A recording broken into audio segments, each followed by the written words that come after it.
Sahabat bahagia, pernahkah kamu merasa hidup ini seperti roller coaster? Masalah datang silih berganti, seakan-akan hidup ini hanya berisi ujian yang tanpa henti. Bahkan belum selesai satu masalah, sudah dihadapkan pada masalah yang lain. Tapi pernahkah kita berpikir bagaimana jika justru di balik masalah itu ada kebahagiaan yang sedang menunggu untuk ditemukan? Hari ini kita akan membahas bagaimana menemukan makna bahagia di balik setiap masalah yang kita hadapi. Yuk kita mulai. Buka hati dan buka pikiran agar kita mendapatkan pelajaran yang berharga. Sahabat bahagia, pertanyaan pertama yang harus diajukan adalah mengapa kita melihat masalah sebagai penderitaan? Tentu ada banyak faktor yang menjadikan kita berpandangan bahwa masalah adalah penderitaan. Coba kita lihat beberapa faktor di antaranya. Pertama, karena kita terlalu fokus pada rasa sakit. Ketika masalah datang, yang kita rasakan pertama kali adalah ketidaknyamanan. Kita langsung mengeluh, merasa dunia ini tidak adil, dan bahkan mempertanyakan, kenapa ini menimpa saya? Atau apa salah saya sehingga saya mendapatkan masalah seperti ini? Dan pertanyaan-pertanyaan lain yang senada dengan itu. Kita lupa bahwa masalah adalah bagian dari hidup. Tidak ada seorang pun yang hidup di dunia ini tanpa masalah. Setiap orang pasti menghadapi tantangan. Tidak ada yang luput. Namun yang membedakan orang satu dan yang lainnya adalah bagaimana cara kita menghadapi dan menyikapi masalah itu. Kita sering menganggap kebahagiaan itu tanpa masalah. Padahal kebahagiaan bukan tentang hidup tanpa masalah, karena itu mustahil. Kebahagiaan adalah tentang bagaimana kita memahami dan menghadapi masalah dengan cara yang tepat. Sahabat bahagia, lalu bagaimana cara menemukan makna bahagia di balik setiap masalah? Sahabat, saya ingin mencoba berbagi tips menemukan kebahagiaan di balik setiap masalah yang hadir di kehidupan kita. Yang pertama, yuk kita melihat masalah sebagai guru kehidupan.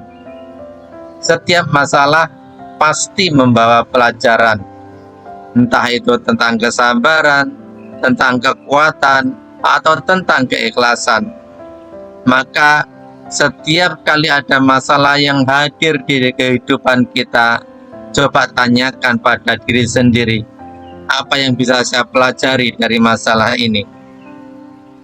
Orang-orang yang paling kuat dan bijak adalah mereka yang sudah ditempa oleh berbagai tantangan hidup. Sahabat, ada satu pelajaran menarik yang kita dapatkan dari para atlet angkat berat. Ketika mereka berlatih mengangkat beban, ternyata masih kuat, mereka akan terus menambah beban itu. Terus begitu mereka lakukan, menambah dan menambah beban. Mereka punya keyakinan yang kuat. Satu-satunya cara untuk melatih kekuatan otot adalah dengan menambah beban. Sahabat, lalu apa yang bisa diambil pelajaran dari para atlet itu? Tentu satu di antaranya adalah ketika masalah beban-beban kehidupan itu hadir pada diri kita, maka sesungguhnya Allah, Tuhan semesta alam, sedang melatih otot-otot kehidupan kita agar kuat berdiri tegak di tengah-tengah pusaran kehidupan.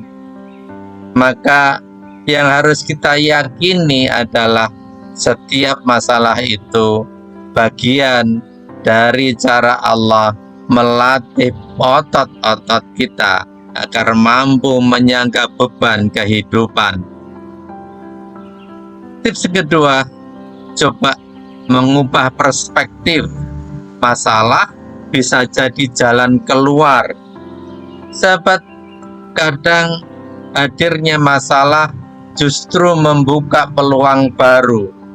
Kehilangan pekerjaan misalnya bisa jadi awal dari karir yang lebih baik.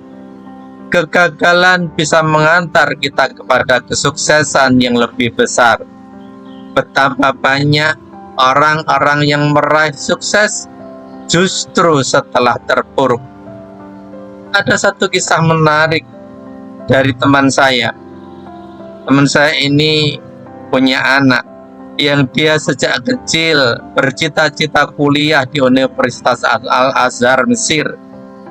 Maka beliau ini memasukkan anaknya di pondok ternama di Jawa Timur. Namun saat kenaikan kelas 3 SMA, ternyata dia tidak naik kelas. Sedih tentu. Kemudian orang tuanya si teman saya ini memindahkan anaknya di pondok lain di Jogja. Sahabat, tahu apa yang kemudian terjadi? Ketika di pondok di Jogja ini, karena pondoknya tidak terlalu besar, si anak menjadi punya prestasi yang menonjol. Ketika lulus kelas 3 SMA, dia termasuk anak yang diusulkan untuk mendapatkan beasiswa di Al-Azhar Mesir. Dan inilah keajaibannya, dia lolos. Bayangkan, kalau si anak ini tetap di pondok besar di Jawa Timur itu, belum tentu dia lolos. Karena saingan yang terlalu berat, terlalu ketat. Tapi justru karena dia tidak naik kelas, kemudian dia pindah di Jogja, dia lebih menonjol, dan akhirnya dia bisa lolos ke Al-Azhar. Sahabat, setiap kejadian pasti ada alasannya. Jika kita bisa melihatnya dengan lebih luas, kita akan menemukan bahwa masalah seringkali membawa jalan keluar. Ketika cobalah kita fokus pada solusi, bukan fokus pada masalah. Daripada terus mengeluh, lebih baik bertanya, apa yang bisa aku lakukan sekarang? Dengan berfokus pada solusi, kita akan merasa lebih berdaya dan tidak terjebak dalam rasa putus asa. Coba kita ingat kembali nasihat Gus Dur. Beliau mengatakan masalah itu hanya ada dua.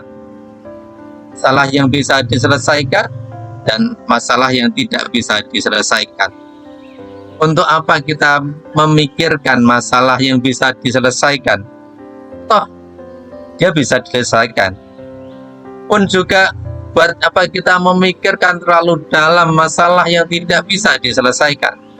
Toh, kita pikirkan amat sangat mendalam, dia toh tidak bisa diselesaikan juga. Maka nasihat itu tampaknya relevan untuk kita. Sahabat, masalah tidak akan bertahan selamanya. Seberat apapun masalah itu, pada akhirnya akan berlalu. Segelap apapun malam, esok hari matahari akan bersinar dengan terang. Jadi jangan biarkan masalah merampas kebahagiaan kita. Sahabat bahagia, saatnya sekarang menjadikan kebahagiaan sebagai pilihan. Bahagia bukan berarti tanpa masalah, tapi tetap tenang di tengah masalah. Jika kita menunggu semua masalah selesai baru bahagia, maka kita tidak akan pernah benar-benar bahagia. Sekarang coba syukurilah hal-hal yang kecil. Meski ada masalah, masih ada banyak hal yang bisa kita syukuri. Fokuslah pada apa yang kita miliki, bukan apa yang berkurang dari kita. Ada satu pelajaran menarik dari teman saya yang lain. Beliau ini sakit pada ginjalnya. Beliau harus cuci darah seminggu 2 kali. Tapi kalau kita bertemu dengan beliau, sama sekali tidak nampak bahwa beliau bermasalah dengan ginjalnya, maksud saya. Satu saat saya bertanya pada beliau, kenapa tetap riang, gembira, dan bahagia, padahal 2 kali seminggu harus cuci darah? Beliau mengatakan, yang sakit cuma satu saja, ginjal, sementara yang lain masih sehat. Maka yang harus kita lihat yang sehat. Kenapa harus melihat satu yang sakit, mengabaikan yang lain yang sehat? Itulah beliau, mensyukuri hal yang justru sebenarnya lebih banyak. Yang sakit hanya satu, tapi yang lainnya masih banyak yang harus kita syukuri. Sahabat, maka jangan menunda kebahagiaan. Kita bisa memilih bahagia sekarang, bukan bahagia nanti saat semuanya sempurna. Karena kesempurnaan itu tidak akan pernah ada. Sahabat bahagia, hidup ini bukan tentang menghindari masalah, tapi tentang bagaimana kita menjalaninya dengan hati yang penuh kesadaran dan ketenangan. Setiap tantangan membawa pelajaran, setiap kesulitan mengajarkan ketabahan. Jadi, jangan biarkan masalah merampas kebahagiaan kita, karena bahagia adalah pilihan yang bisa kita buat setiap hari. Sahabat bahagia, terima kasih sudah menonton. Kalau video ini bermanfaat, jangan lupa like, share, dan subscribe. Sampai jumpa pada video berikutnya. Salam bahagia dari saya, Ki Gede Karangnongko.